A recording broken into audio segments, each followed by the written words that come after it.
Imagine opening your email to find years of history deleted. Only a single email remains. A ransomware request for $2 million. You think to yourself, how could this happen to me? You see, there's two types of companies. Those that have been hacked and those that will be hacked. The weight of responsibility comes crashing down on you. It's the sort of responsibility you feel when your family is craving a delicious pizza. You finally open the box only to find the most cringeworthy topping that you mistakenly ordered. Join Pineapple on Pizza podcast as John and George, along with guest executives, discuss the most common and craziest cybersecurity risks, followed by actionable tips and strategies that can be implemented to protect your cyber risk pie. Pineapple on Pizza is hosted by Omnistruct.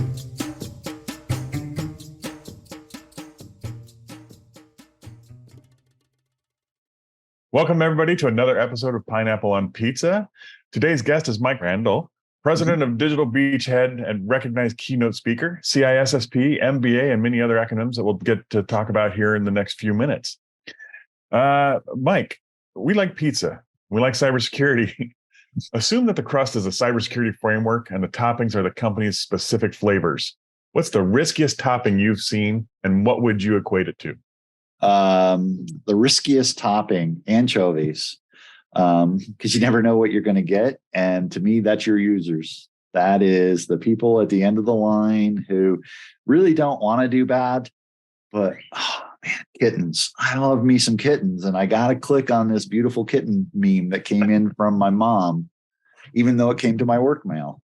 Either that or, the PayPal, hey, you got money. Exactly. Right? And the biggest one now, Amazon. Your Amazon package is not going to be delivered today like expected. No. The horrors of today. I know. Such first world problems. I have to click this right away and solve this issue. And so being an anchovy, I mean, okay, so it's does that mean it's salty? Does that mean it's, and I mean, there's definitely people that love anchovies, right? I mean, that's why we've got Pineapple on Pizza as the name of our as the name of our podcast here, right? So pineapple is definitely one of those items that some people have really strong feelings about. Anchovies are right there with it. Now, yep. But I think the topic you brought up is definitely much more of like a pepperoni, right? I mean, everybody's seeing that problem. So that's true. That's true. I think it's the ever debate between technology and the human resource. A lot of your IT folks like to put in the devices and the software and I found this new gadget and this new widget will do this. And they kind of forget that the stinky topping on top of their pizza is really the person sitting down the hall. The tools and automation are part of it, but and as engineers, a lot of engineers just love to automate, but they don't think about the human factors much anymore, and that definitely becomes part of the movement forward there. Yeah. So how many companies have you worked with that actually talked about or that had some sort of systems, and what was the best way that you saw a company deal with that problem? Well, we like to say training, right? We're always talking about training. I think the key is trying to make the training fun so that it isn't that laborious chore that, oh my God, here comes that email again. So trying to gamify it, and make it interesting amongst the company, as well as then you have to do the phishing tests, right? We got to be testing out and seeing if that training is actually, slumping in. Exactly. We worked with a client, and the first time through, they said, we don't necessarily want to redirect them right to training. If they fail the phishing test, we'd rather see who fails, you know what I mean? And take the knowledge for ourselves, and then we'll move into the training afterwards. And they had one poor individual who really wanted their $25 off coupon for Starbucks. And when they got the 404 page not available, when they clicked the link file, came back every day that week to try that link again to make sure they could get that refund. People So do strange things for money sometimes. I was like, your employees are dedicated to their tasks. Once they get their mind on something, they will work to completion. And so what's the best way that you found to actually have that sink in? Is any special tricks that you want to share with us? I think, like I say, the gamification and the phishing tests, to where instead of doing the go to 404 and we don't really know, and we just realize that you're, really after that link, is to make it interesting so that people kind of know the phishing tests are coming. I don't want to say on edge, but are kind of like hyper aware. So advertising out like, hey, this training you've been doing for 2 to 3 months and these cute little gamifications, guess what? Now we're going to try to phish you. We will be this adversary. So we want to see what you've learned, and then creating a phishing button, something that they can click, and then offering some sort of, if you get 75% of the fish we send out by clicking the phishing button, you can actually get that $25 gift card to Starbucks or something,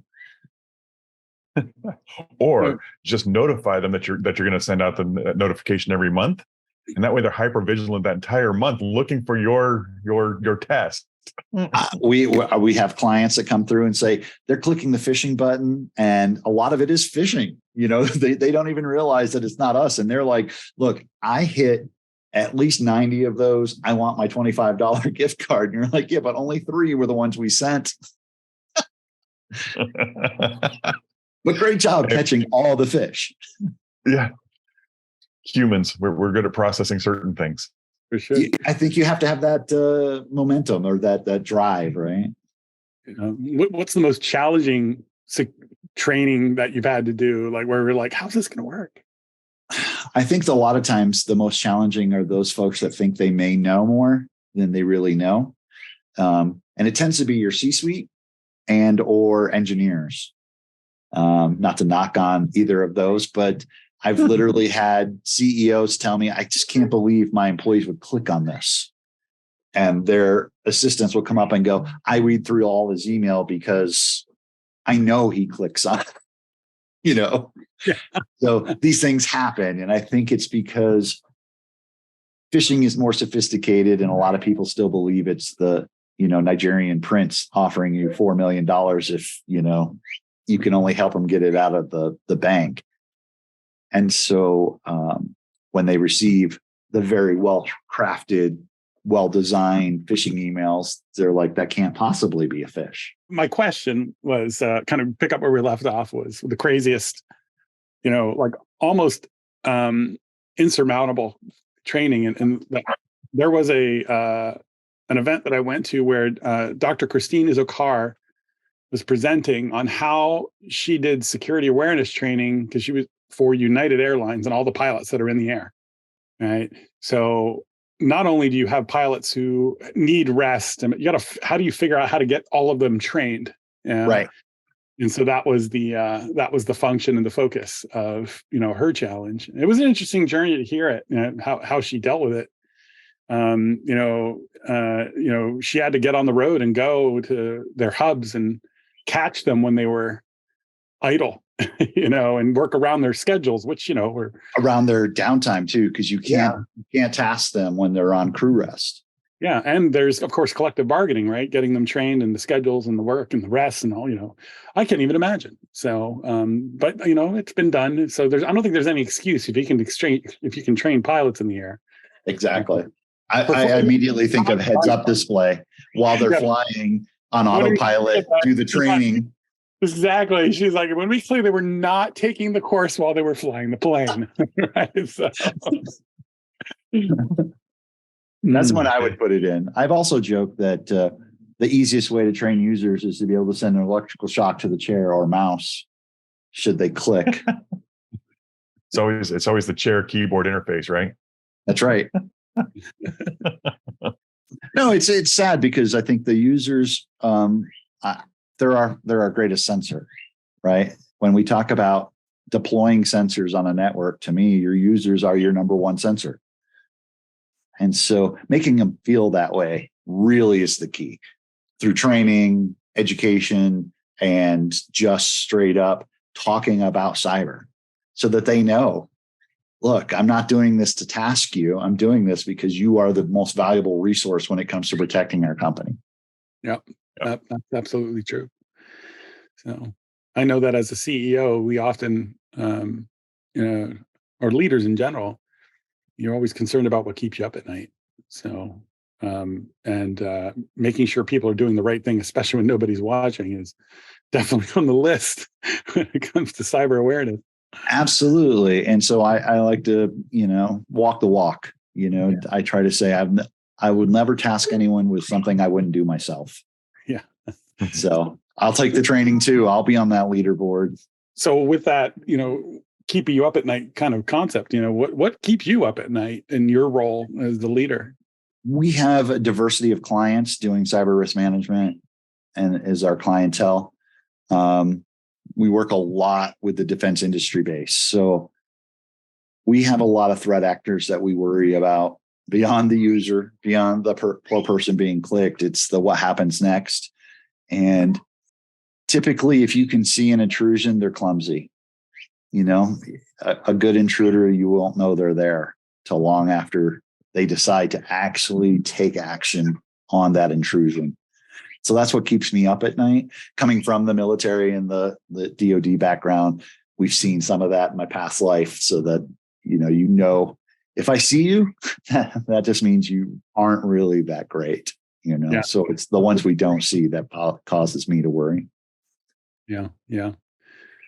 And I'm with you on that one. I think even more so is the looking back at the things that have happened, especially more recently, that kind of make you step back and go, oh man, boy, this problem is bigger than I think most really want to admit to, or even can acknowledge or fathom. So yeah.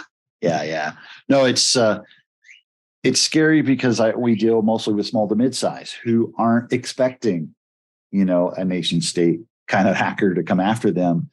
But my first response is, well, who do you work with?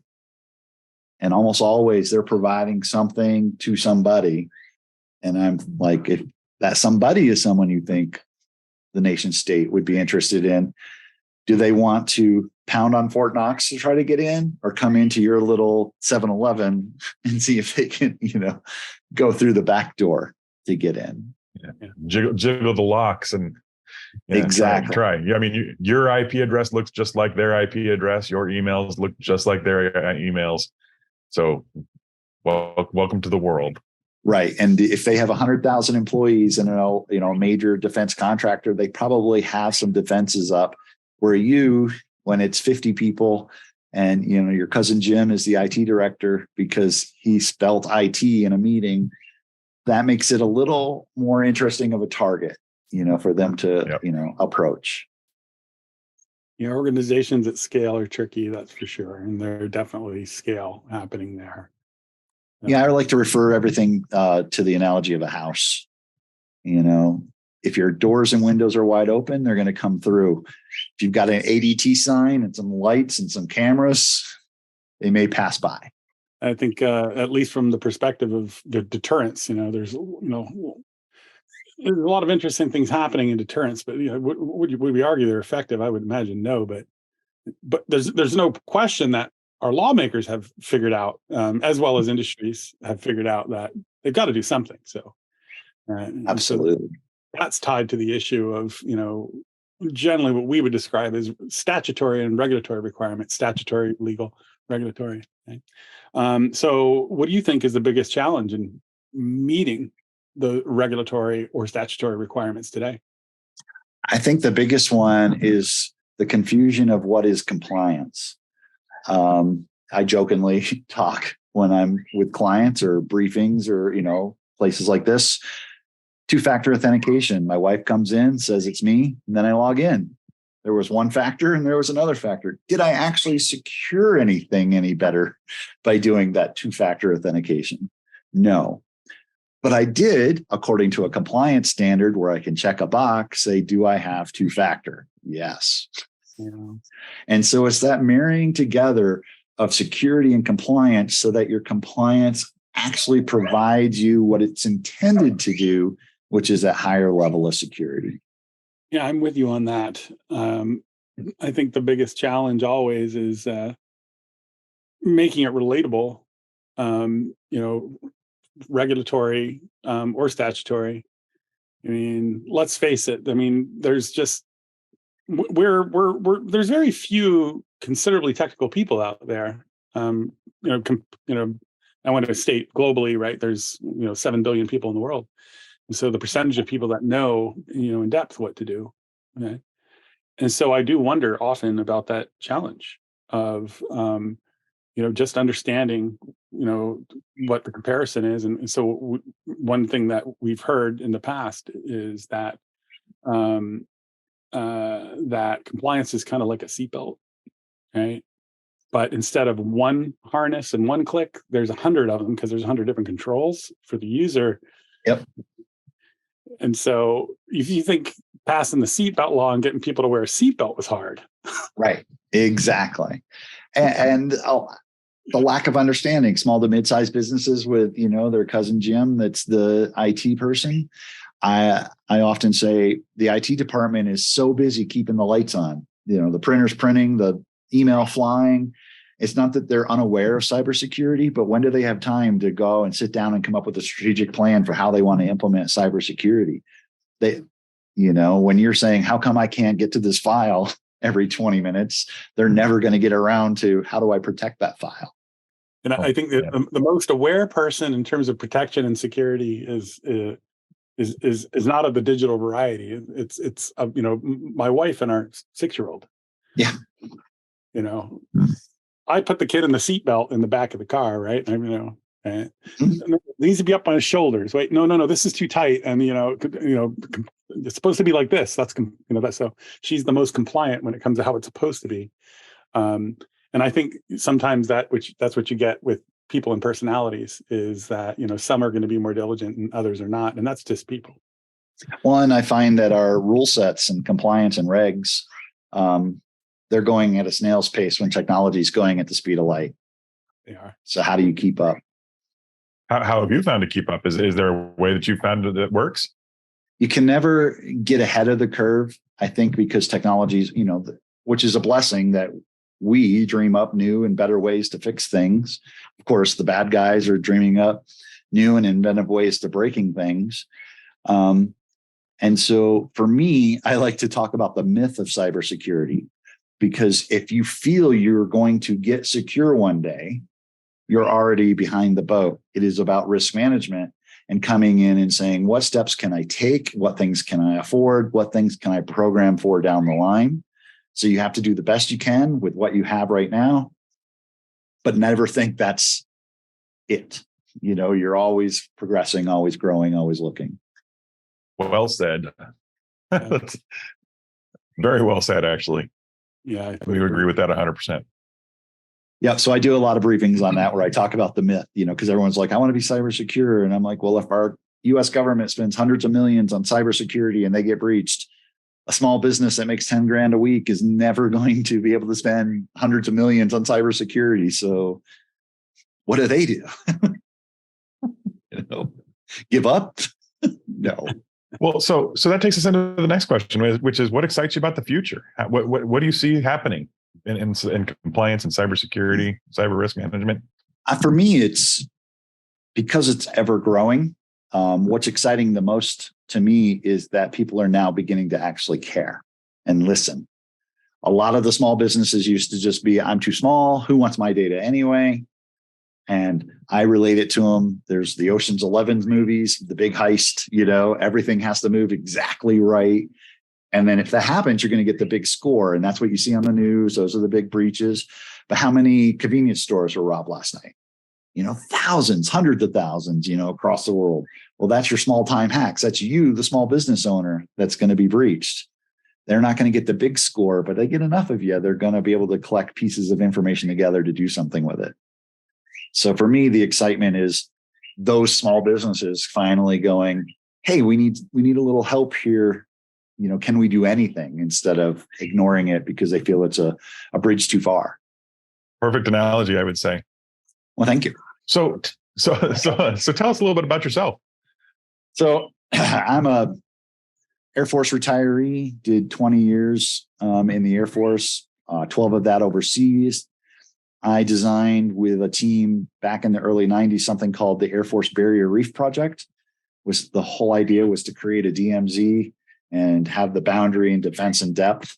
It later became utilized under a different name across the entire Department of Defense.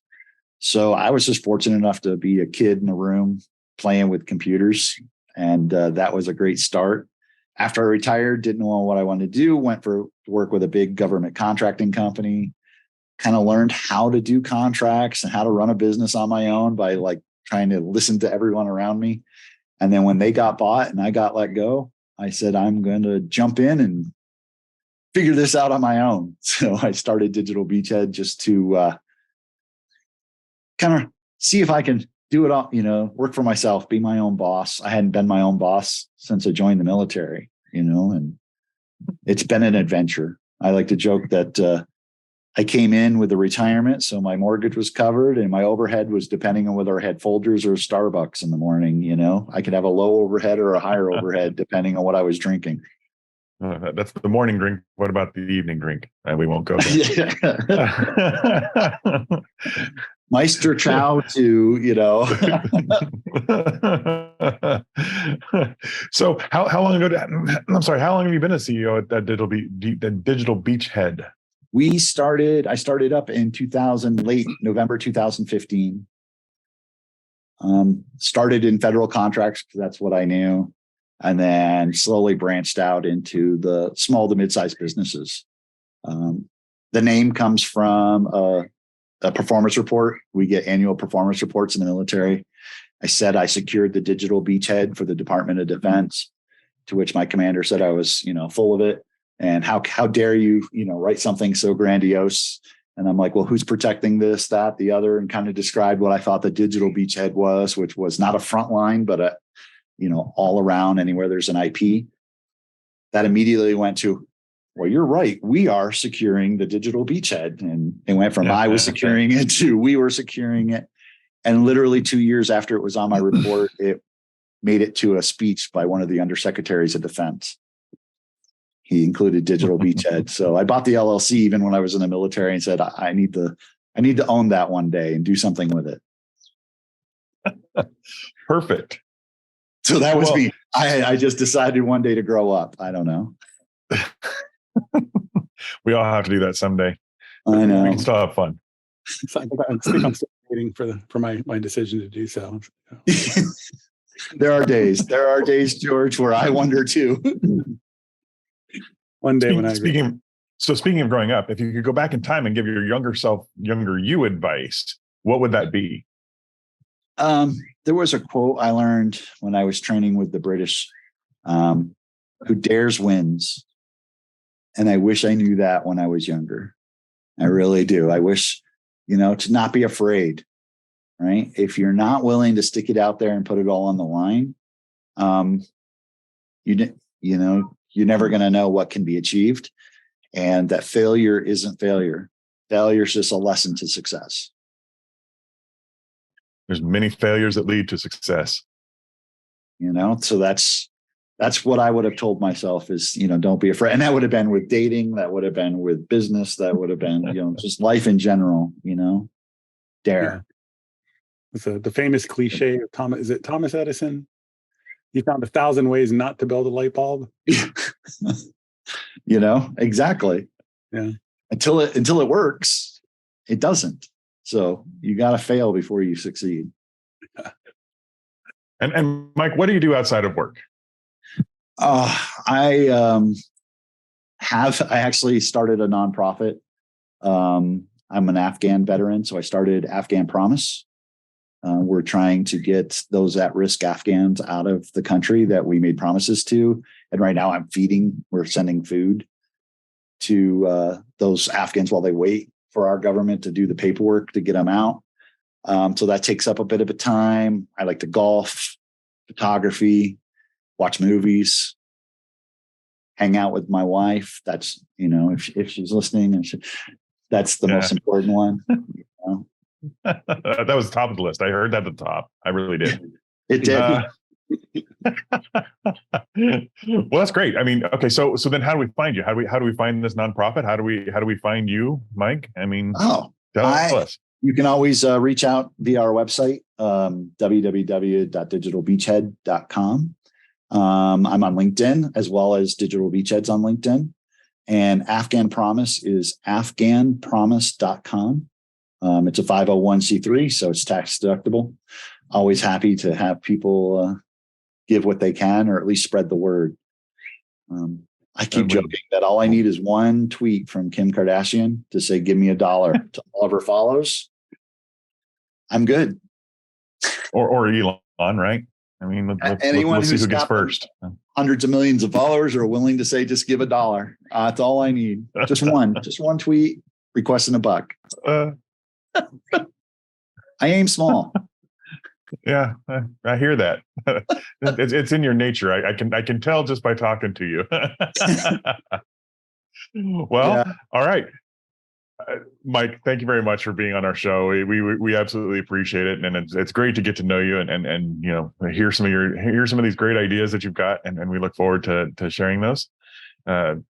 Audience, thank you for listening. Hope you've learned something today, laughed, or told some jokes here, maybe either about us or with us, or and just enjoyed the show.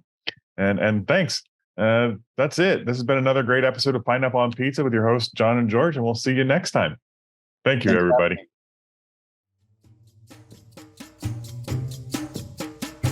Thank you all for joining another great episode of Pineapple on Pizza. You can find show notes, links, and resources by visiting omnistruct.com/blog. And a huge thank you to all who are preventatively protecting organizations from cyber threats.